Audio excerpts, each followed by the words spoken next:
we kind of had this shell game, we'd go move here and go there, and this was the plan. And as our life changed, we had to keep changing the plan. And I think one of the things that I didn't really consider was we'd bought old properties, and that's fine because we were going to knock them down and rebuild.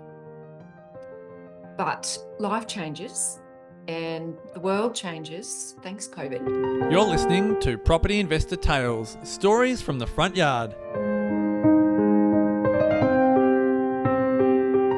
Hello and welcome to Property Investor Tales, stories from the front yard, where I get to speak to property investors from around Australia about their investing journey.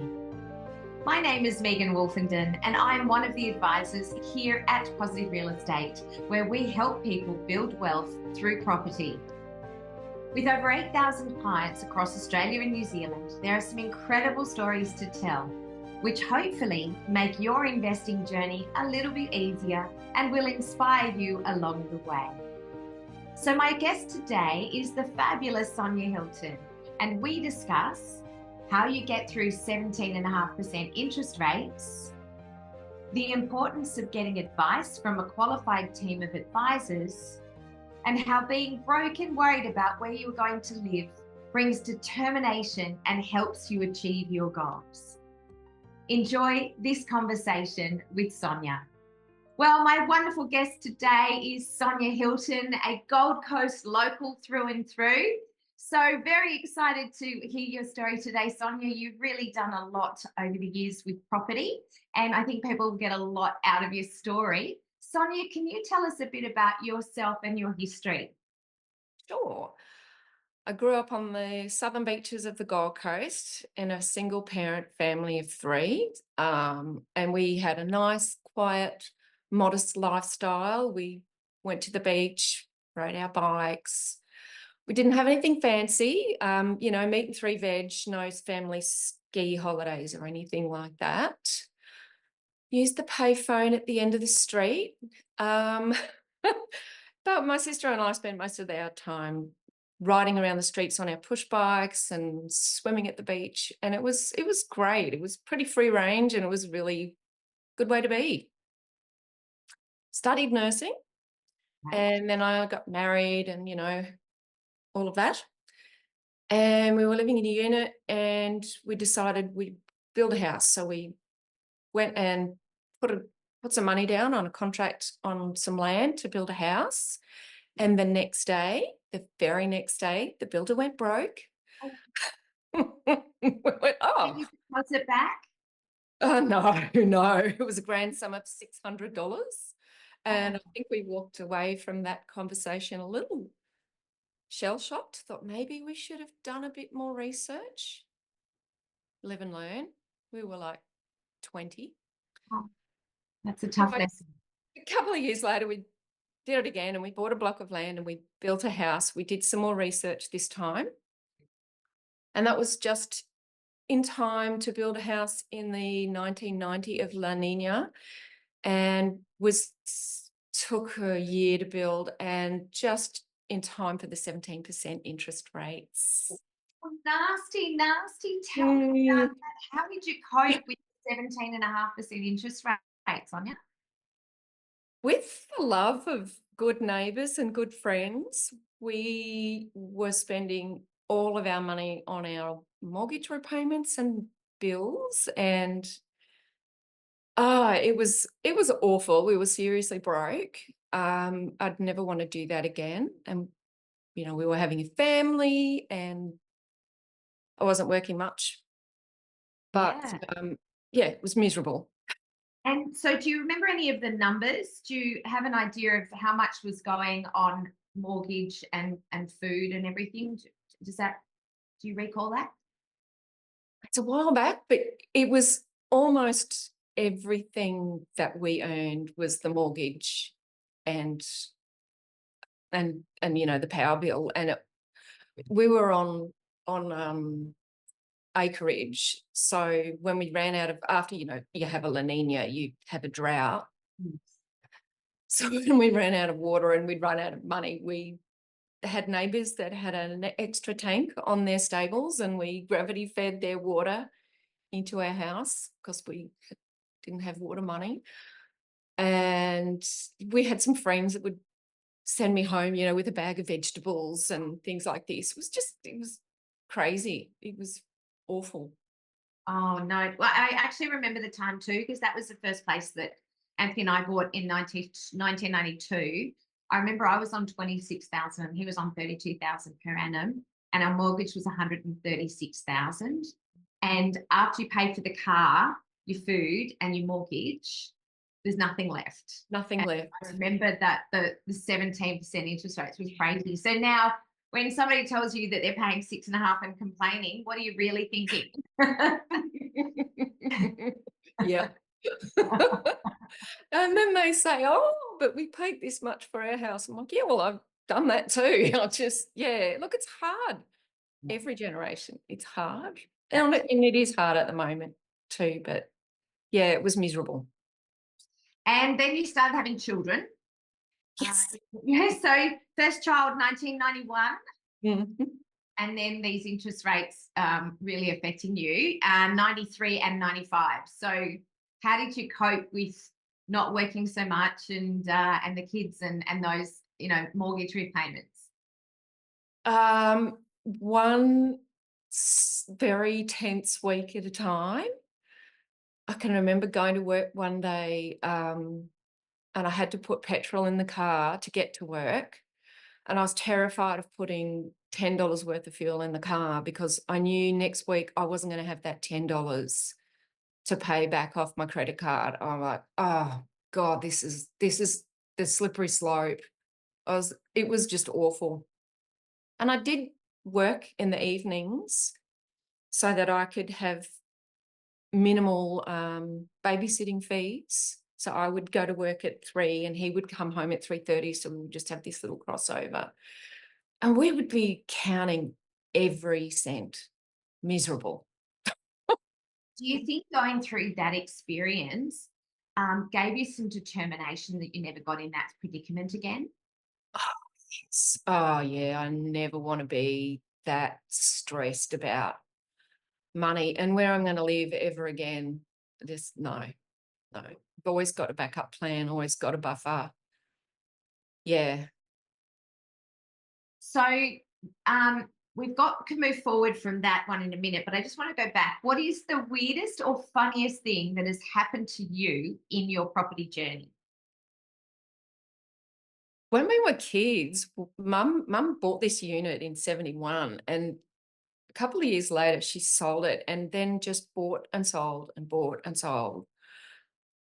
So often that we just did not know where we lived. We'd go and visit our dad in Sydney, and we'd get in the car and look at each other and go, where do you reckon we live? Nah.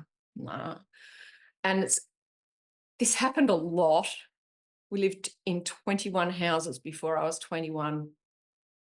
And I can remember one unit, we just left the cardboard box in the middle of the 2 beds and just put the alarm clock on it. Just didn't bother.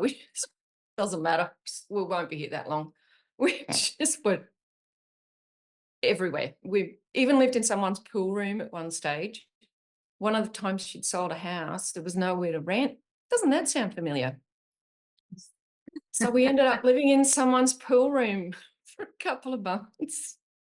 It's got to my birthday. Huh? Yeah. A few skills, learn a few things. Do you think she was just accumulating cash, or was she using it as cash flow as she would she always sell the properties at a profit? Well, she did. I don't know why. She did. She sold them and she thought some of them we'd do better and we'd get a better house. And then other times I'd think, what? A lot of the time we'd just move from one rental to the next. But I will say it's developed an appreciation for property and how you live in a property and how it affects your life and how miserable you can be or how many good stories you can get. It's character building, you know. So how many properties had you lived in by the age of 21? 21. That's just crazy. Okay, well, you must be good at moving.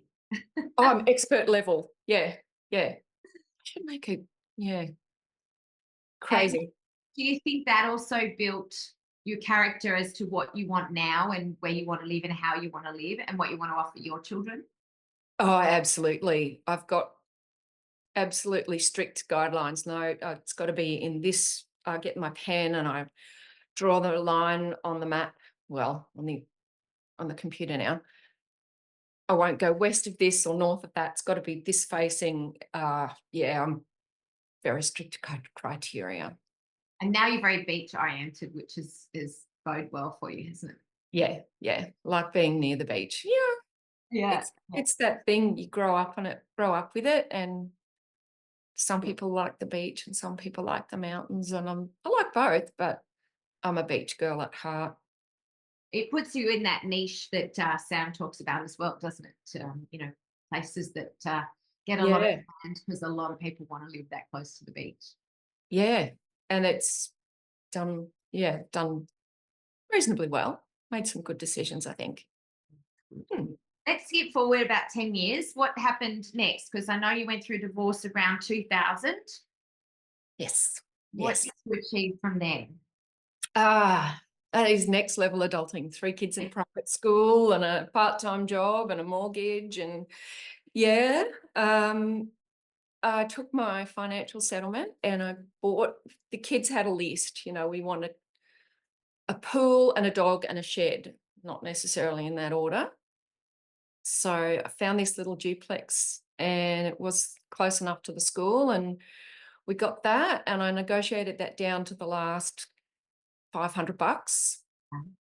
And we moved in and we did some renovations and made it ours, and we loved it. And this is where my criteria, my list came in really well, actually. It came in really handy because we were really happy there. That was nice. But when we got to high school, the kids needed to go to a different high school, and we realised we had to move. So sold the house in a hot market and pushed really hard to get a really good price because I was moving to Palm Beach, back to Palm Beach. Needed every cent, every cent. So it took a while, but managed to set a street record. Very proud. But then Think the pressure was created on. that street record. How did you get that? How did you get that sale price? Look, I think it probably was a little bit of time in the market because I think the market came up to meet my price. That was just the way it went. I probably could have done a few more things then. I was a bit clueless. I could have got the house ready for sale a little bit better, but I don't know, I had 3 kids at 3 different schools and one at the other end of the coast, and whatever. Had enough pressure. I wasn't repainting. So how did you get back into the Palm Beach market then? What made that property there achievable? Well, because I got the good price in Labrador, and I think I did a good deal, and I had a guy, the nice boy that helped me to sell the house in Labrador, was on the lookout. He was a smart boy, he's thinking, oh well, I can help you buy your new property because he can conjunct, and I don't know if that's a thing anymore, where one real estate agent would help the other one to facilitate the next sale. A little bit, but they So don't mind. yeah, no, they don't really, but he was a bit of a go-getter, and he was helping me find something because I had, to settle, and I wanted to move, and I only wanted to move once, well, you know why. So I've looked at this property in Palm Beach and I said, oh no, it's all on the western side. I don't think I want to be on the western side. It's no. So he looked it up on IP data and he said, oh, it's actually at the back. It's the whole back part of the property. It's another duplex. All right. Okay. Well, maybe that's a game changer. So he rings me up the next morning in the middle of a busy day at work and said, there's an inspection on that unit at 12 o'clock. I can meet you there at 11 and we'll have a look. Okay. So I got in the car and I had 10 minutes and I met him there and I'm running around and I'm measuring the fridge space and the microwave space. I'm like, yep, everything will fit. Yep, yep, yep. And this is at the beginning of me really getting into buying a house on the internet. Yeah, everything that I saw on the internet, it's here. It's okay. Everything's fine, because sometimes it looks great on photos, but it can be really dodgy. It was great. And I went, can you sort it out? And just tell me what I got to do to buy it. And oh, by the way, I've got to settle in 20 days. And he did. Did you have your finance already approved? Oh, yeah. A good broker? I think, yes. I think actually that was a low doc loan and I had a good guy Nice. organise that for me. Yeah, that was a new. You've done a building and pest or just going in as is? Oh no, I did building and pest. Good. Always do that. And yeah, I had everything ready. So if he hadn't have fixed up all the selling agent sort of made quite a few errors on that contract, and we ended up he rewrote the whole thing, fixed it all up, brought it to my house because there was no DocuSign then, got it all signed again, and they just made that happen. That was really pulling a rabbit out of the hat. He did a great job. Otherwise, I think I would have had a nightmare of a settlement day, actually. He was great. So after that, you started investing in property and buying investment properties to rent out. What were some of the things that happened for you then when you started investing? Some of the things, we like looked at this little old house one day, and before my husband walked out the door on the Monday morning, I said, don't be surprised if you come home and I've bought a house. And he went, okay. So I rang the agent. She said, oh, well, can you come at 5 o'clock? Okay. So I parked around the corner, walked up to the house, and there's people everywhere. And as I approached the house, the real estate agents pulled into the driveway in front of me, and he got out of the car and said, I'll take your name, please. So I was first on the list. What I didn't know was when I was going to be first on the list, I was going to be the first person to get the call back. So I've looked at this house and it's a dump. And I thought, yep, we can make this work. It's in a great spot. It's on the near the beach. So they rang me first and I said, look, I'll pay your price. Because there was 30 other people to ring after me. I figured if I didn't buy it then, I'd never buy it. So we paid the full price. We borrowed every single cent that we could afford to borrow. It was $550,000. And I thought, oh, I must be mad. Anyway, next week, the next house around the corner sold for $630,000. So it was the last house in Palm Beach to sell in the fives. Nice. And what was it? What sort of house and what year? When was that? It was 2014. I have this habit of buying houses in November. It's a bad habit. Anyway. But it works for you? Yeah, it's just the way it worked out. It just makes Close to Christmas. I've made sure that I make the settlement period longer so that everyone doesn't look at me and roll their eyes when they get the settlement and realise it's going to settle on Christmas Eve. So yeah, that was where was I bought it. So what sort of house was it on Palm Beach? Oh, that's right. It's a little old fibro 3-bedroom house that needed a lot of love. So we had to renovate it and a lot more painting. I've painted a lot. Did you do the painting by yourself? Sanded the floors. We did a lot to it. And we started with one plan. And honestly, the plan in this property's changed about 6 times, but it doesn't matter. You've still got that one? Yeah, we have. I'll come back to that one. Yes, come back to that. Yeah. Okay, and so you've kept that one, and then Mm. a year later, And a year later, we needed another house, we decided. And I had a wish list and I couldn't find anything. So I rang up a whole bunch of agents and said, these are my things. This is what I have to have. And someone rang me and said, oh, got something. Do you want to come and have a look? It's not on the market. The guy doesn't want to put up a sign. I'm like, sure. So I've walked in determined to buy this thing because it's 300 meters from the beach and it is a dump. Didn't care, didn't matter. And I said, okay, well, I'll pay your price, thinking, here I go again. I'm not really driving a hard bargain, am I? But he took it. Okay. No competition. Again, it's November. It's an extended settlement. That's fine. But it's turned out to be really renovated it again. Lots of painting. That's okay. and so the majority of the renovations you've done physically yourself, you and your husband? Look, we did some. We've stopped doing our own stunts. To start with, we sort of had to. It was just cosmetic stuff, we do the floors and paint and a little bit of we'd get air conditioning fixed or put in or dishwashers in and stuff like that. But I don't, obviously do anything serious. Get our tradesmen in. I've got my own little team of tradies. Ah, good. You've got the team set up. So what I'm hearing is you buy things before they make it to market. So you yeah. Excellent. Yeah.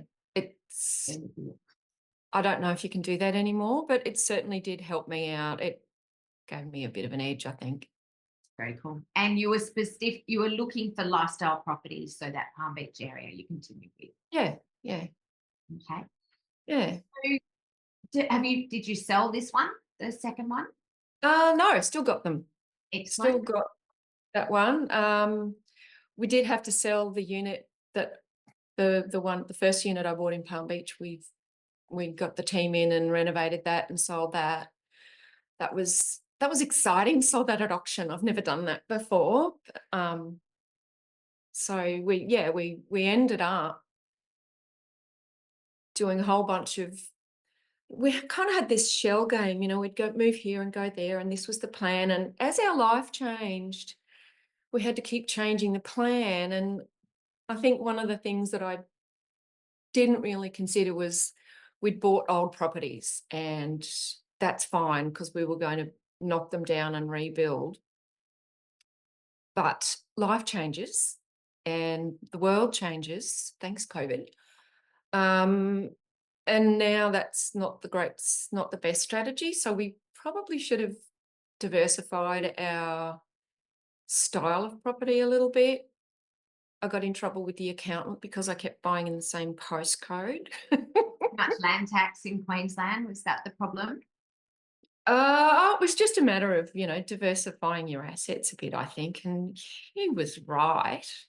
But again, it's close to the beach. So they're treating me reasonably well. We're doing all right. Yeah, you're doing all right. And then one of them had a big enough block that you were able to build an additional dwelling on that block, didn't it? Yes. That's the 2014 one. So this is the one we bought in 2014, and yes, we did. And I'm like, oh, do I really want to build a house? We decided we wanted to live in a new property. We were going to get old, I'm sick of living in old drafty properties with rattly windows. Let's build something new at the back that's purposely built for us. It'll be fine. It's not going to be a La Nina. It'll be fine. When did that one start? Horror. 19. It started about a month before COVID. Tell us some of the worst things that happened during COVID build. It was just everything that we could possibly think of. The footings got put in the wrong place. They had to redo the footings. And of course, there's 12-week wait on concrete. You know, there's COVID. There was this building bonus thing that the government was giving out. So home builders were selling lots and lots and lots of contracts. So everyone was trying to build a house at the same time. We couldn't get timber. We had to wait for steel. We had to pay more for everything. Oh, there was this drain in the middle of the yard that we didn't know was there that had to get filled in where we were going to put the pool. The pool didn't arrive, that something didn't arrive. Someone would get COVID and everything would be put back 3 months. It took forever. In the end, how much do you reckon Finally. you were overspent? Did we overspend? We spent probably 10% more than we originally expected. Still, by today's standards, not complaining. We ended up with a beautiful house. So yeah, in the end, you do move in and you forget all the pain. It does give me a little eye twitch, but it is beautiful. Yeah, lovely. Good. That's good. And I mean, we can't say what would you have done differently there because you had no control over that one. None at all. None. But I will say we were really lucky because we were living in one of our investment flats and I didn't have to worry about the rent going up, having to move out, where we're going to be, can I take the dog? So we'd sort of done this little hop and skip. I know we did a lot of moves, but at least we were living in our own property. There's no rent coming in, but at least we had housing security in a time that was pretty challenging. So, you know, it could have been a lot worse. And you're a nurse, you're able to keep working too during that one. Yes, and that saved my sanity a little bit actually, because I could get out of the house. Get to keep your mind off it. Yeah, yeah. What do your family and friends think about your investment decisions? I'm kind of the go-to girl. Oh, Sonia, what do you think about this property? And sometimes my phone will be, they'll send me 30 properties. I'll go, oh, hold on. I'll do some research. So I'll do some research. And that's nice because I'll talk about property day and night until I'm blue in the face. And the best thing is all this talk about property, my son and his partner, his lovely wife, have just bought their first investment property. Very excited. You happened to be down in Sydney and check it out for them before they signed the contract, didn't you? I did. Very It's cool. really not. There's a lot to like about that development, and I was actually surprised at how nicely the flow works and everything. It's got a lot of good design principles there. It's really nice. And it's only new, so have they got a tenant yet? I don't think so. I don't think so. I think they're still waiting. So I must actually ask him about that. Yeah. And see when they're ready to get their next one. I think they're quite excited now, aren't they? They've got the same bug as mum. Yeah. Mum, I want to do it again. They got a few other kids. Are they also investors or they've got their own homes yet? Yeah. The other one, they bought a unit and renovated it. Nice. Sold. Did a very nice number on that. They did really well. So they've bought a little house now and they're just saving up and planning their renovations. Very cool. You know, yeah. And do you think they've caught your bug too with the renovations? Oh, look, maybe her husband is a builder, so they were probably going to renovate. But there's a lot of design principles, I think, that we sit around and talk about it at the table and what we would do with this house and how we would change that house. So I'm sure there's a lot of stuff they absorb when you're talking about stuff like that. Very cool. So when you think about your investment journey, what are some of the biggest lessons you've learned? be prepared for anything to go wrong. It'll go wrong. And even if you've waited, how many years did we wait? 34 years to build the next house? Oh, stuff's just going to happen. Even in the most well-organized, well-oiled machine, stuff will happen. Will go wrong. And you just can't do it on your own. You got to get help. And I even talking to you earlier today, I realized there were things in our lives that we should have got more help. We should have got more help. Should have asked. Just ask. Yeah. I mean, it wasn't, like you said, there wasn't the internet, in the beginning when we were looking at property. So it's become easier to get the help and to get the answers. But we felt very isolated and didn't know what to do. And it doesn't matter. You just ask now. You put it into the Google. Yeah.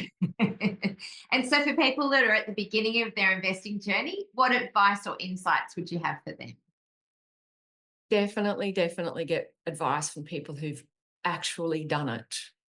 Lots of people will have opinions, have ideas, but if they're not investing and investing successfully, need someone who's actually walked the walk and done it. Definitely. And that's not easy, actually. They're hard to find, which is why I like PRE. We love working with you. And the summit, did you get something out of the summit for kind of motivation and next steps for you? I really did. I found the whole weekend really uplifting and inspiring. And I've been in a bit of a personal space in the last couple of years between one thing and another, where I've sort of have to be patient and wait. And that teaches you a lot, but I'm at a point now where I can actually start making my plans and getting on with it. And I'd almost been patient and waiting for too long. It's like, no, I need to get moving. I can get going. So yeah, I got a lot out of it. Got a lot of great connections with PRE and understood how much it's got to offer, even more than I even realised. Yeah, you're setting yourself up for a fantastic retirement too, aren't you? So Yes, I've been working on that. Working on that a lot in the last couple of weeks. So yes, we're getting a plan in place. Nice. Is it energizing? Is it exciting?